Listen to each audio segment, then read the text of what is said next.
First of all, I'm super excited to be here because obviously what's happening with esports is really phenomenal. I run a center at UCLA at the business school that's focused on the business of entertainment, and obviously the business of esports is really, really compelling.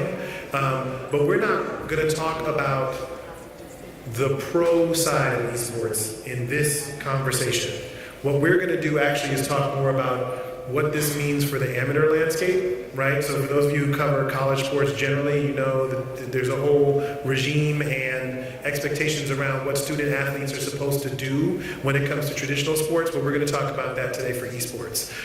First, I want to get to people's origin stories. So I'm going to start here with Erin, who can hopefully tell you a little bit about how she convinced a major university to give up their marks and logos to participate in a tournament. Not just one.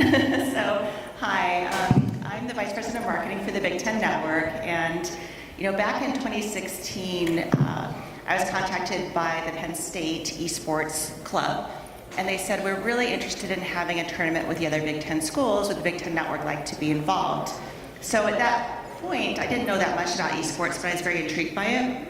So, talked to them a little bit more. We went and did a site survey at the facility they wanted to do it. Unfortunately, where they wanted to hold it wasn't going to work for us from a technology standpoint, so we weren't able to do that. But through that conversation, I was introduced to my counterpart at Riot, and we ended up kind of mapping out what it would look like if we partnered together and really treated esports just like a traditional sports. So the following year, reached out to all of the athletic directors and said, hey, we're interested in testing this out and doing a pilot program. Would you like to be involved? And 12 of the 14 agreed to do it.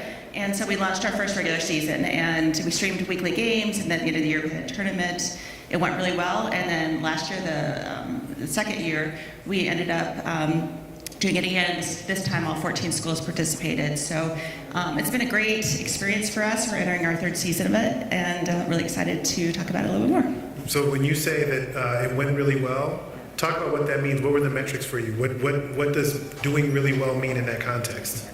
So our first year, we wanted to approach this very slowly because we were, coming at it as a little bit of an outsider, not very familiar with it. So the first year, our goal was really to understand it from a marketing and programming perspective. So what does it take to stream these matchups?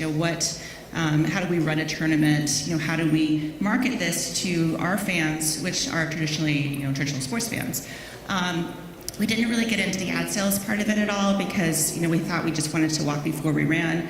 But the numbers that we got from the streaming, we found were very comparable to what we were streaming for traditional sports, such as our men's basketball tournament. So we knew there was definitely something there. And what was really exciting for us, as I'm sure you've heard all day long, is that it's a new audience. It's still people who are Big Ten fans, but they're gamers. And I think that as a network, we're always looking for really compelling programming, and this is definitely falls in that category.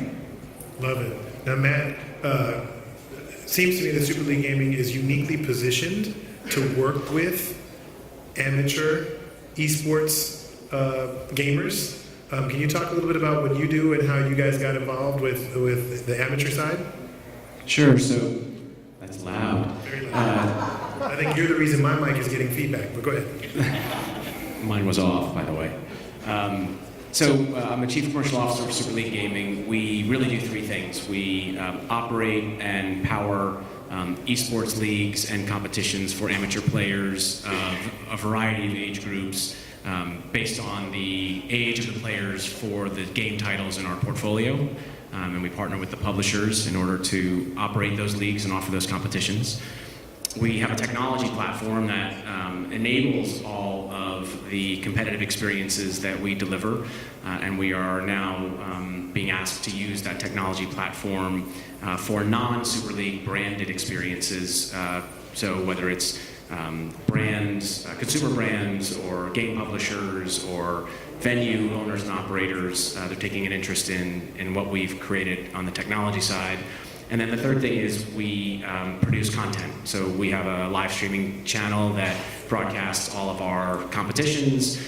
We create a lot of shoulder content that is in video on demand form on Twitch and on YouTube.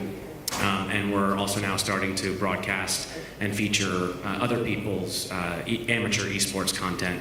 So really the focus is how can we maintain what thankfully has been a leading position in amateur esports, and celebrate the amateur player and really showcase what the amateur experience is all about, whether you're playing as part of a scholastic affiliated team, whether you're playing from home but you want to be part of something that has a bit more meaning than a random match you might sign into, or whether you are highly competitive and have aspirations to go pro or help other people go pro.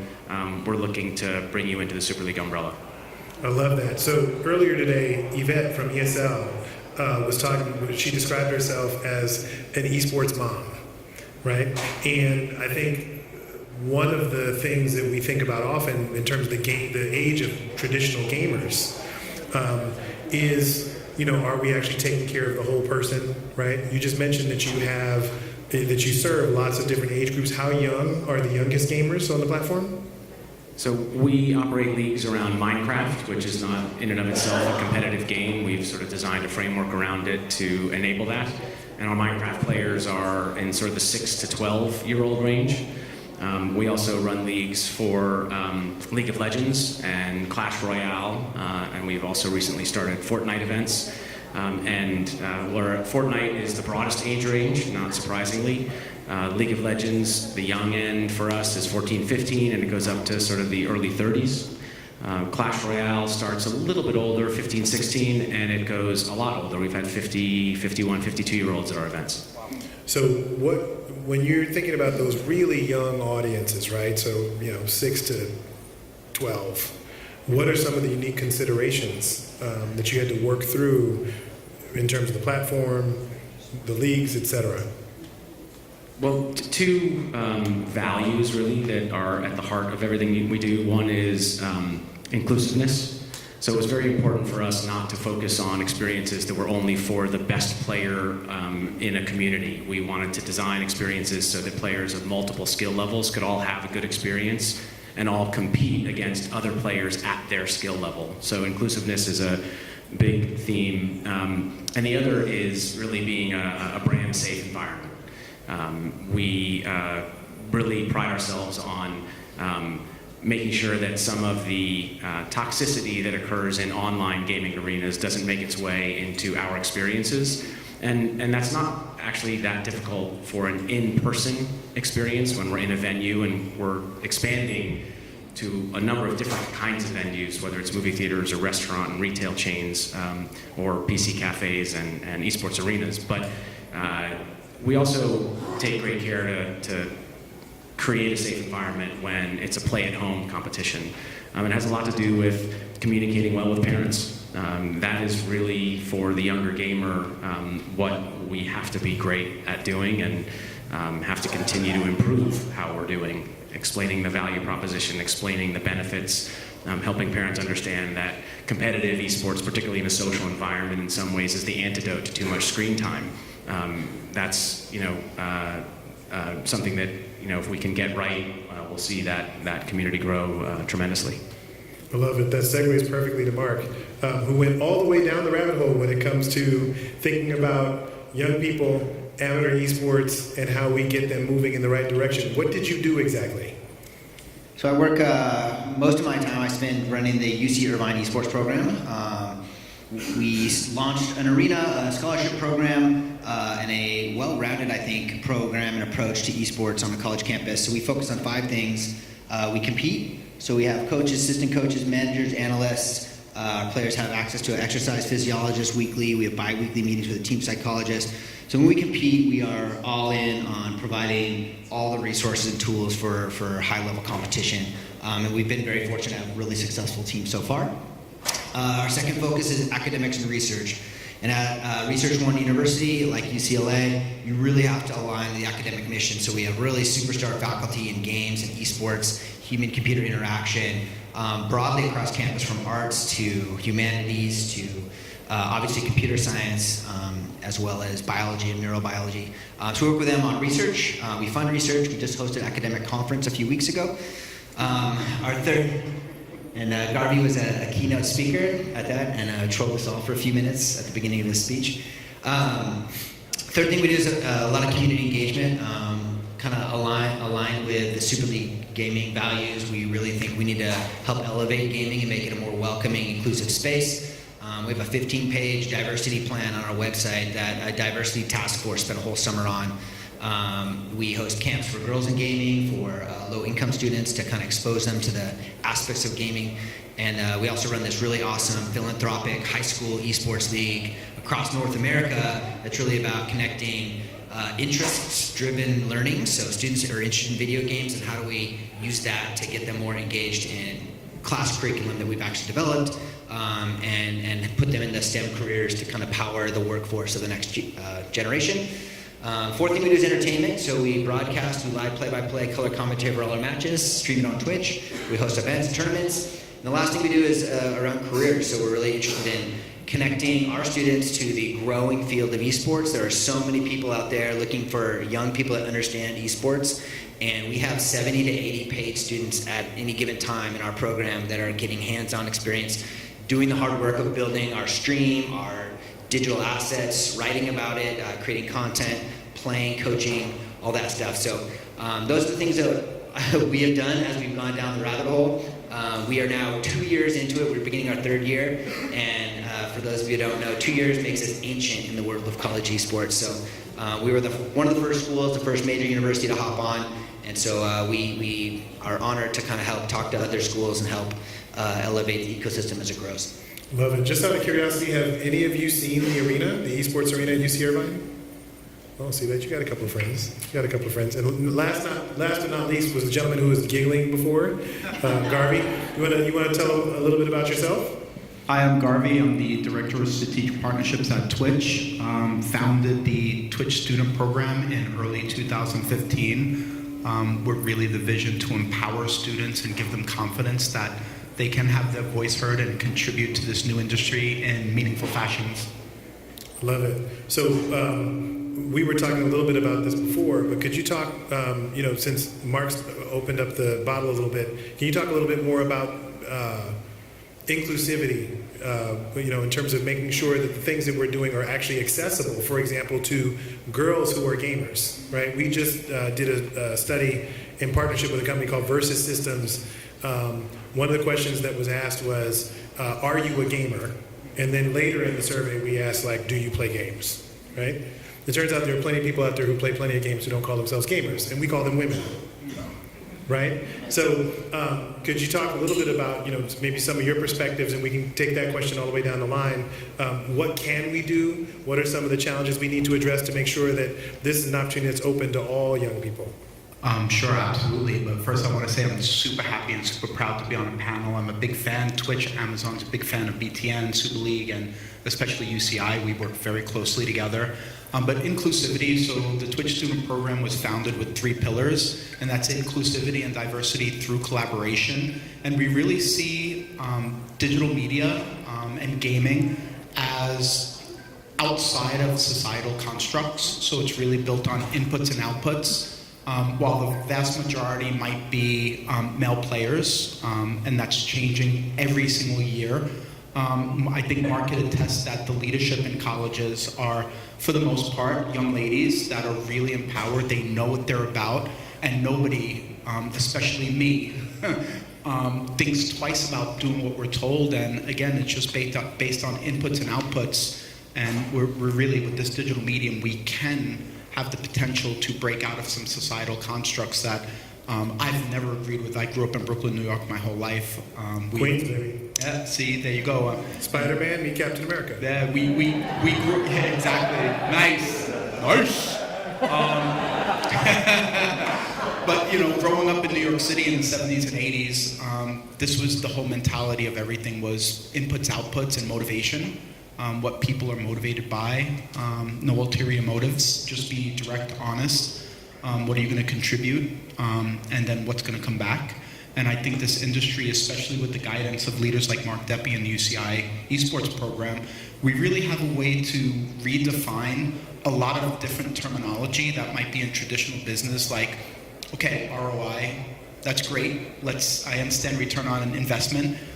Why don't we redefine what return means? Value add propositions. What does value mean? Let's talk about that word, and then we can use that terminology.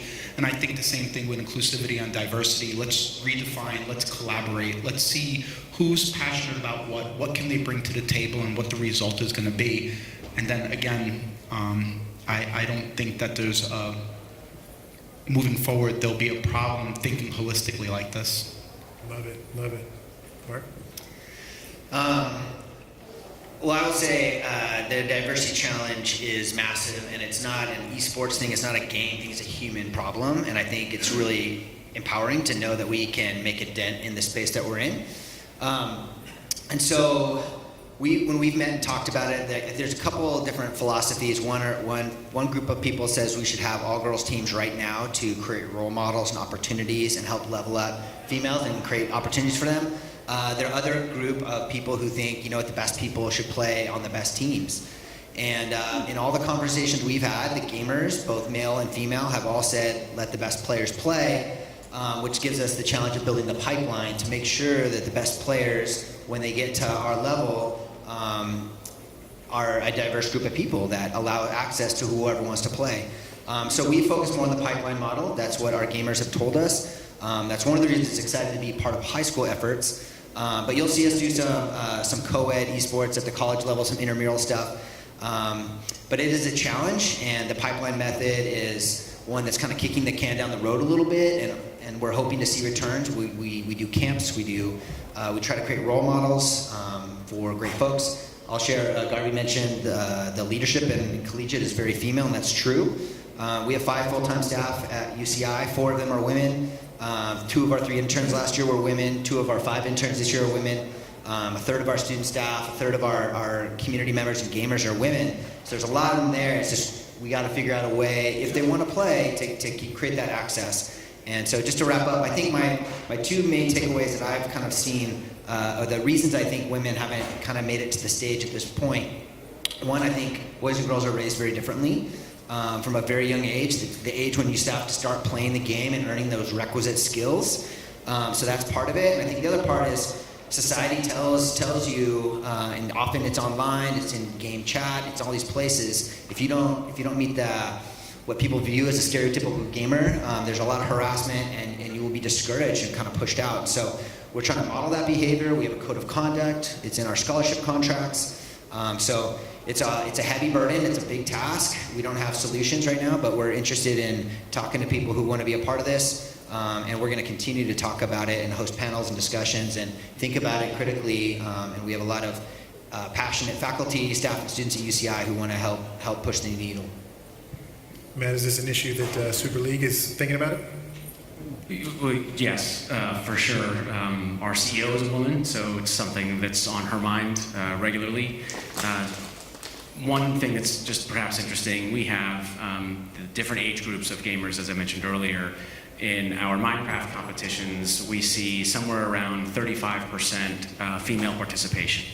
As you get to the older gamers, it goes down to 10 to 15%. So we see it in real time, we see it on a weekly basis. And generally the issues and the challenges that have already been referenced explain a lot of it. Women who progress in gaming don't get treated very well in online forums. It's a very toxic environment. You don't see much good digital citizenship.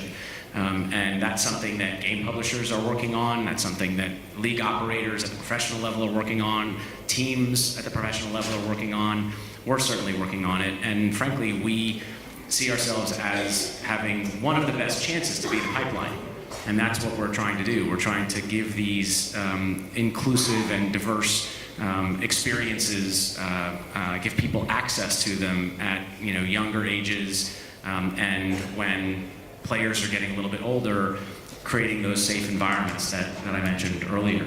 And we do the same thing that Mark explained, where we have a very diverse staff inside the company. The head of our community is a woman who's a cosplayer and one of the well-followed League of Legends players in the industry. And having somebody like that be our voice helps a great deal. So it's on our minds, and we too, by the way, have done the research and had the discussions, and all the leanings are towards not having female gamer-only experiences. That's not what, from our research, women in gaming want at any age. They want to be rewarded for being great players, and they want to climb the ranks, and they want to be playing right alongside whoever else is there to compete against. And Erin, I mean, I know Big Ten Network's in a different part of the ecosystem, but certainly this question about the talent pipeline and representation on the teams and so on at the schools has to be something you're thinking about too, right? Absolutely. I mean, this is a really critical issue, and I think for esports to keep moving ahead, it needs to be much more inclusive than it is. And, you know, as a female, and usually the only female in these kind of panels, I take this very seriously.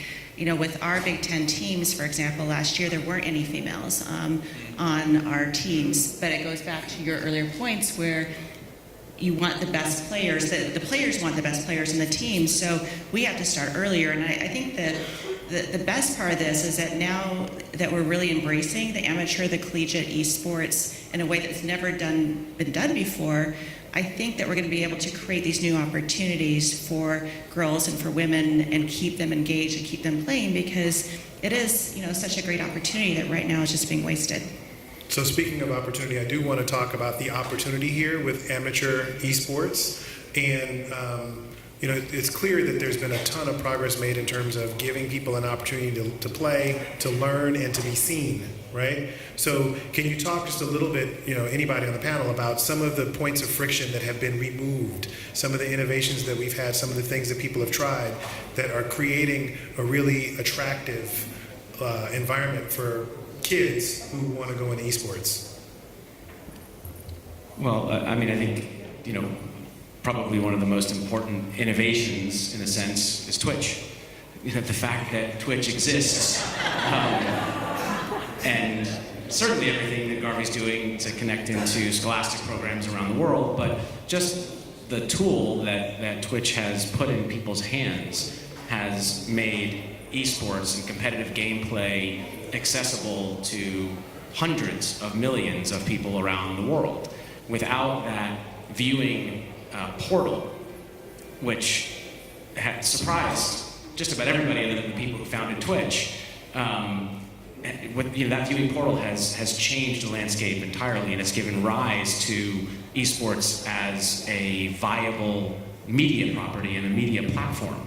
It's why BTN, you know, it decided to get into it, because the viewership is there. It's why we started Super League TV on Twitch and YouTube, because the viewing interest. The way I think about it is, if you look at Major League Baseball, this may not be the case for everybody, but if you're a baseball fan, unless your team is playing, you probably don't watch many games until it comes time to the playoffs and maybe not even the World Series. Except if you're a baseball fan, you probably check out the Little League World Series. And we look at that as sort of where Super League fits. Like we think we can create, you know, enough entertainment value for the amateur ecosystem to sort of fit at that place, but it's only possible because the pro ecosystem is developing so rapidly. I like that. But what are we doing for the kids? Well, I'll say from my perspective, and seeing the proliferation among colleges, I think right now there is no real strong data or business case for college esports just yet. I think the people that are getting into it are really entrepreneurial, and they are sensing an opportunity. They see the numbers, they see the data.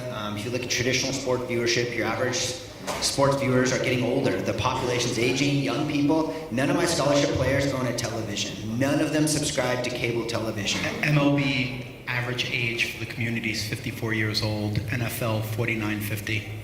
And so the data out there, so the people who are paying attention, there are people that sense the opportunity to connect with a generation that will not be following traditional sports the way that our parents have. So I see esports as still a very new idea. It is not caught on at a lot of schools with big sports tradition.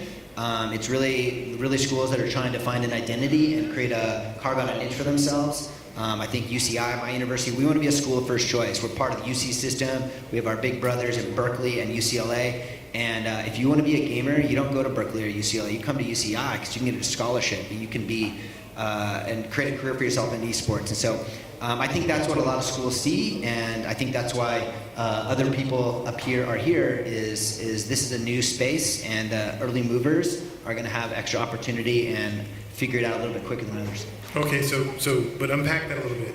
Scholarship, so what does that mean for the student athlete? And secondly, I've heard all of you talk about basically protecting the young people. So to me, the way a program like that pays for itself is through brand partnerships and other kinds of things. If you're trying to keep some of that stuff away from these students, then how do you actually fund programs like this? So our program is unique. It doesn't get any funding from campus or tuition or state fees or anything like that. We get money through sponsorships and partnerships. We run a business in our arena, Land Center. It's very successful. And now we're partners with a big philanthropist, so we get some philanthropic donations as well. When we talk about scholarships, our scholarships for our varsity players is $6,000 a year, which is half in-state tuition. When they do well in tournaments, and we are at that level where there's additional scholarship money, they get to keep that money. So our League of Legends team, each player got $14,000 last year as part of their competitive success. And I know we've talked about amateur esports. I will say I think that term is even questionable at the collegiate level.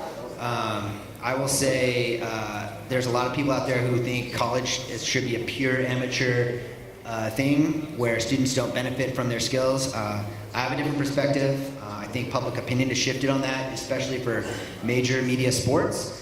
And at UCI, if you're a superstar gamer and you could profit from your skills, I say go for it. And so I will say amateur, we don't use that word at UCI. I say we're trying to train people to be professionals. And if that means you have to figure out how to market yourself on your Twitch channel or whatever, we're okay with that. But we try to send all our resources to our players, and we're just trying to keep enough for ourselves so we can survive. And Garvey, he gave you the shout out with Twitch. How do you guys help these young people better understand how to reach their audiences, grow a following, and use the platform more effectively? So absolutely, the Twitch student program really takes a holistic approach to the way we work with universities and students. So we really want to see a handshake between student affairs, academics, and sports. So the program provides for the universities the tools and products that we have that help monetize, like a subscription button, Amazon Gear extension that they can have Amazon affiliate, buying back-to-school items on the channel.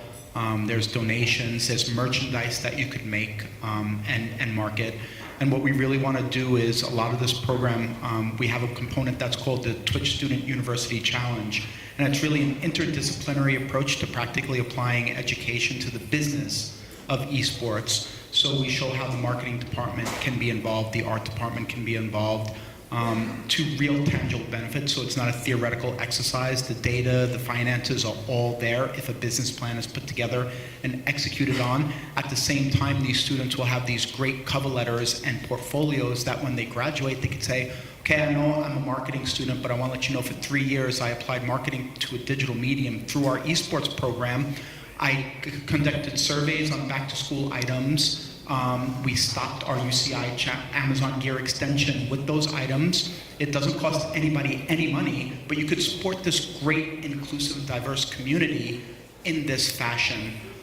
So we just try to figure out how, like, a marketing student might be able to market themselves when they graduate, and then have that portfolio that says, okay, here are my surveys, here's my social media strategy, here's the tools that I use to pull qualitative and quantitative data out. I worked with the art department, the business department, and the esports department. Here's the marketing deck. We came up that aggregated all the data from all available sources with our baseline growth and our projected growth and how we reached that. So it's really a great proof of execution in the portfolio, but also a great story that exemplifies the marriage of hard skills provided in university with soft skills inherent in collaborating, in being an effective communicator and an active listener, identification of strengths and weaknesses to min-max kind of, and bring more people in of diverse educational backgrounds to create these holistic programs. And again, it's not theoretical. Mark has a great way next year to actually work with more of the academic students involved, create more opportunity for more people on the student body, not just that self-identify as gamers or content creators, a program like M.E.M.E.S will show the entire student body the real benefits of applying their specific educations to a digital medium in a way that provides practical experience and data behind it. Love it. And Erin, I'm going to give you the last word. From the perspective of a network, what would you like to see from educational institutions like universities in terms of helping to grow this medium? Well, we're already starting to see it. So when we first launched, a lot of it for me was just educating athletic departments about what esports was. And then after a couple of years of really focused attention to it, and I just saw the interest skyrocket. So some of you may have seen, I think it was about a month ago, Ohio State announced their esports program. So they are investing and they are creating an esports arena, they are creating an esports major. So they're really providing that handshake relationship that I think will ultimately benefit all the esports parties that are involved. And so I think the interest is there, and we've been living in this parallel universe for a while where people didn't really understand how big esports was, and now that's opened up, and now we're really seeing what's there. Love it. Thank you to my panelists. Thank you guys for your time. Have a great rest of the day. Yeah.